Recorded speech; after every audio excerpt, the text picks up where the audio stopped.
बिस्मिल ड्रामे की आज की किस्त काफी इमोशनल रही। मूसा की मौत ने सबको रुला दिया, लेकिन बहुत दुख हुआ कि हराम मौत मरते दिखा दिया इसे। ऐसा नहीं होना चाहिए था।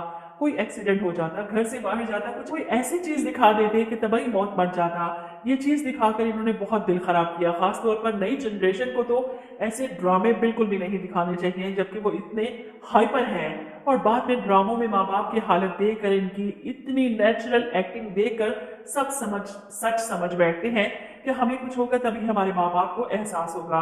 मैं इस चीज के सख्त खिलाफ हूँ। ऐसी चीज नहीं दिखानी चाहिए ड्रामों में, जो चीज मुआशरे में खराबी पैदा करे। खैर, ड्रामा है, इन्होंने बनाना था, इसकी रेटिंग चढ़ानी थी, इसलिए ये सब दिखाना इनके लिए जरूरी था। खैर, मासूमा जिस हालत में रोती हुई घर वापस आई है इस गिल्ट में कि मैंने नहीं मारा इसे, वो खुद ही नहीं फेस कर पाया सब कुछ, और फिर बेहोश हो जाती है। इसके बेहोश होने पर इसकी माँ ने तो ऐसा बैंड डाला जैसे मर गई हो। इतना तो रेहान नहीं चीखी जितना मासूमा की माँ चीख रही थी।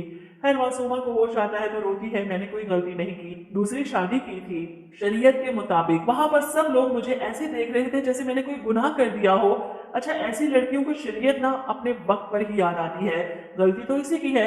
ना वो तोकीर को इतना ज्यादा भड़काती, ना रात को अपने पास जानबूझकर रोकती, बल्कि उसे प्यार से कहती कि छोड़ो सारी नाराजगी, खत्म करो सब कुछ जो हुआ, अपने बेटे की शादी पर जाओ। लेकिन नहीं, इसने तो उकसाया कि तोकीर मूसा की शादी पर ना जा सके। और अब मासूमियत से कह रही है मैंने कोई गुनाह तो नहीं किया ना, मैंने तो नहीं मारा मूसा को। देखा जाए तो असल मुजरिम तो यही है। क्या चाहिए था मासूमा को सिवाय दौलत के और जायदाद के? तोकीर में तो कोई इंटरेस्ट नहीं था ना, सिर्फ इसके पैसे में था। तो पैसा तो इसे मिल गया था, तोकीर को इसके बेटे से दूर तो ना करती ना। जानती थी जो कुछ कर रही है इसके अंजाम बहुत बुरा हो सकता है। और अब भुगतने की बारी मासूमा की है। और अगर कोई समझ रहा है कि मासूमा मासूम है, इसकी कोई गलती नहीं, तो इसकी सोच को सलाम। खैर, अगली किस्त में आप देखेंगे कि मूसा के जनाजे के बाद घर के हालात और भी ज्यादा बिगड़ जाते हैं। रिहाम की हालत खराब हो चुकी है। तो कीर जवान बेटे को दफना कर आया।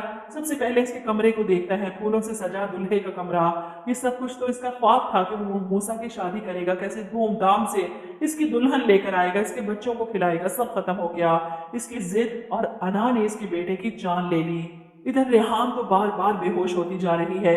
बेटे के जाने का सदमा इतना बड़ा है कि इसे होश में आते ही अपना बेटा नजर आना शुरू हो जाता है, जो इसे कहता है हम यहाँ नहीं रहेंगे मॉम, दूर कहीं चले जाएंगे। डैड की आंखें तरस जाएंगी हमें देखने के लिए। और फिर वो गायब हो जाता है। रेहाम तड़प जाती है, चीख चीख कर इसे पुकारती है। इधर तौकीर को भी चुप लग चुकी है, इसके अंदर गिल्ट में है, अपने किए का अफसोस हो रहा है।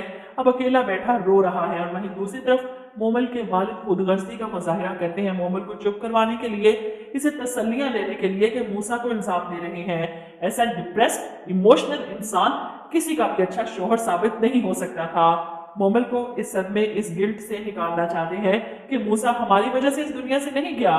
खैर, मोमल तो नाराज है अपने बाप से कि अगर वो मूसा को इस तरह मायूस करके ना भेजते तो शायद आज ऐसा ना होता। वहीं दूसरी तरफ मूसा चला गया, दोनों के बीच गहरी खामोशी है और खाली घर।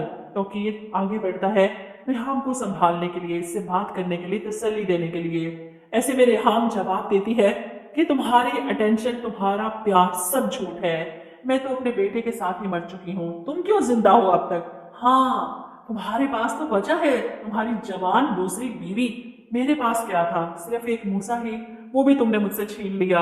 तो कीर, मैं कभी माफ नहीं करूंगी मैं तुम्हें, चले जाओ यहाँ से, शक्ल भी नहीं देखना चाहती मैं तुम्हारी। रिहान को ऐसे ही दुत्कारना चाहिए तौकीर को, ये इसी काबिल था। खैर, कई दिनों के शौक के बाद तौकीर आखिरकार उठकर ऑफिस पहुंचता है, क्योंकि काम भी तो जरूरी है। लेकिन मासूमा के पास नहीं जाता, ना ही इसे फोन करता है, ना ही इसका फोन उठाता है। और मासूमा इसी गिल्ट में पागल होती जा रही है कि मैंने उसे नहीं मारा, वो खुद मर गया, मैं उसकी मुजरिम नहीं हूँ। मासूमा को पता नहीं किस खुशी में इतना मासूम दिखाने की कोशिश की जा रही है। बेचारी बेहोश हो जा रही है इस गम में, इस गिल्ट में।